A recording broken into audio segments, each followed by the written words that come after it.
You've probably kept it all to yourself. No wonder you act so cold every time you see that old lady. Do you want to tell me about it? I know I've got a sharp tongue, but I'm actually a good listener. I can keep secrets too. Is that so? Akbab mumbled. Something, she couldn't tell what, made her decide to tell Rin everything without hiding. I was in 12th grade. Mind was a fifth-year college student tutoring me, she said, revisiting the memory. We spent a lot of time together after school. It brought us closer. Mind was always there for me, so kind. And I fell head over heels for her. Rin listened in silence, without interrupting. On the last day I studied with Mind, I gave her a drawing of a house as a gift. I don't know. Maybe I was just dreaming that one day we might live in it together. I put my heart into that piece. The house Akbab had drawn gave off a warm feeling. She had carefully written a note at the bottom, "To the one I love." I drew it as a way of saying thank you for all her help. She was also the one who inspired me to want to become a great architect like her. Mind was stunned, and for a second, I worried she didn't like it. But then she said it was beautiful. And I was over the moon. But who would have thought? The person I admired and loved so deeply would end up betraying me? I don't know what you were thinking, but copying someone else's work for your portfolio is a serious matter. I can't accept this. That was what the university professor had said during the interview, a mix of disappointment and disapproval in his voice. No matter how firmly Akbab insisted that every piece in her portfolio was her own and that she hadn't stolen from anyone, he didn't believe her. Then he showed her the evidence that disproved her claim. It was an online article about Mind the student who had won a home design competition and received a scholarship to study abroad. The winning design looked exactly like the house Akbab had drawn for her. The only difference was that it looked more polished and complete. I was one of the judges for that competition. I recognized it at first glance. This kind of thing has serious consequences for your university application. I found out during the interview that Mind had submitted my drawing to that competition, without ever telling me. I tried to prove the truth for a long time, but no one believed me. I lost my chance to enter the university I wanted, while she got the scholarship, made a name for herself, and started her own firm like nothing had ever happened. Why didn't you expose her? You still could, you know. Rin spoke up, feeling both anger toward Mind and pity for Akbab at the same time. I wanted to, but there's no proof. I gave her the original drawing ages ago. I don't even know if she still has it. Don't give up yet. The truth is still the truth. We have to do something. If you just sit back, you won't get your revenge. If there's anything I can help with, just say it. Akbab raised an eyebrow at Rin's fiery response. Letting it all out like this made the weight in her chest feel strangely lighter. It even drew a small smile to her face. Just stay focused on your work. We have to beat Mind's space in the pitch. Bring it on. I'm fired up now. I hate cheaters. Akbab chuckled. What's so funny? After what she did to you, you can still laugh.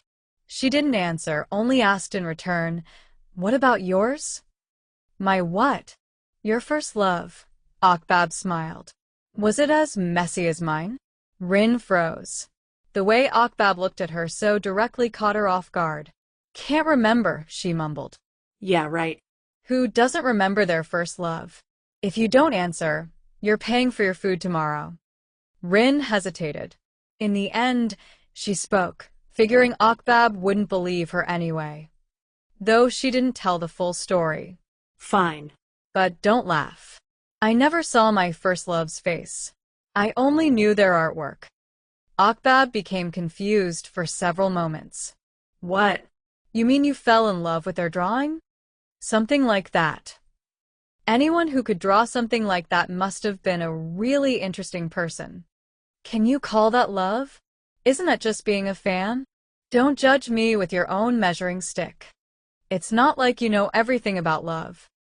Rin pouted, silently thinking that someone who got backstabbed like that had no right to call it a first love in the first place. At least I know more than a kid like you. Being called a kid made Rin's heart suddenly race. She hid it by turning away from Akbab, ending the conversation abruptly. Good night. I'm tired. Akbab chuckled at her childishness, but didn't say anything. She was exhausted too. Don't roll around in your sleep. If you do, you're going back to the couch. Rin squeezed her eyes shut. She pressed a hand to her chest, her heart still beating fast. The memory from 3 years ago rose to the surface again. The day she found the sketchbook, she had gone all over trying to find the owner, using the drawings inside as clues. She visited different places, but found no trace of a Thai person who could have been the owner.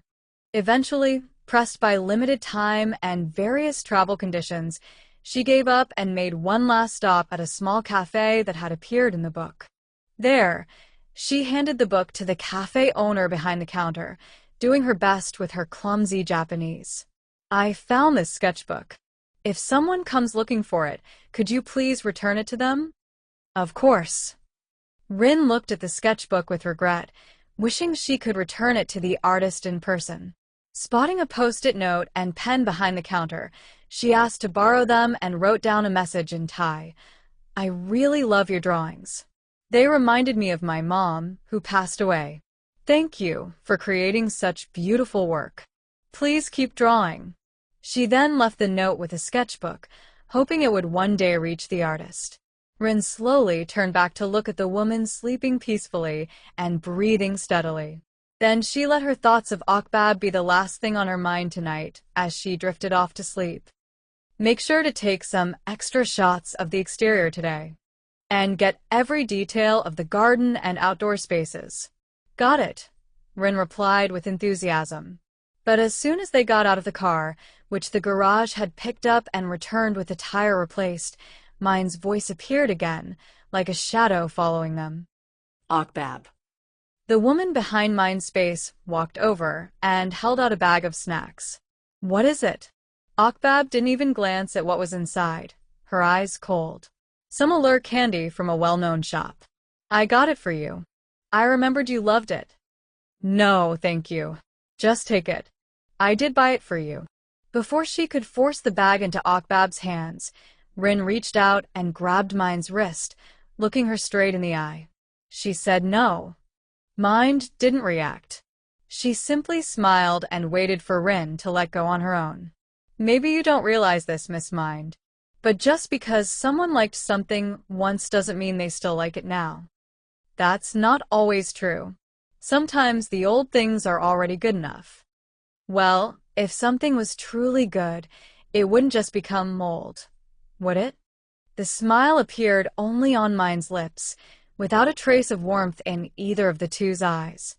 Akbab saw the tension brewing and quickly stepped in. Let's stay out of each other's way. We're not in any position to chat or bring each other gifts anymore. And I think you know why. I do. That's why I'm trying to make things right. It's too late. With all this anger and hatred inside me, I'll never be able to forgive you. Hatred? Can you really hate me? When Akbab was asked that question and met Mine's direct gaze, she looked away first. Rin instinctively stepped between them. Why not? Our companies are direct competitors. We're fiercely pitching against each other for the same job. It's not strange to hate someone in a situation like this. Like Miss Akbab said, it's better if we stay out of each other's way. I hope you understand, Miss Mind. Let's go. Hanging around here any longer is just wasting our time. Rin took Akbab's wrist and used that opportunity to pull the young woman away from the tense moment. They kept walking until they reached one corner, where the sunlight danced off the ocean's waves so peaceful, and yet so opposite to how they felt. That's enough. How far are you going to drag me? Akbab stopped, pulling her wrist free from Rin's grip. A simple thank you would be nice. I didn't ask you to help. It wasn't necessary. But I saw you. You were hesitating. Still weak when it comes to her, aren't you? It was like Rin had struck her nerve.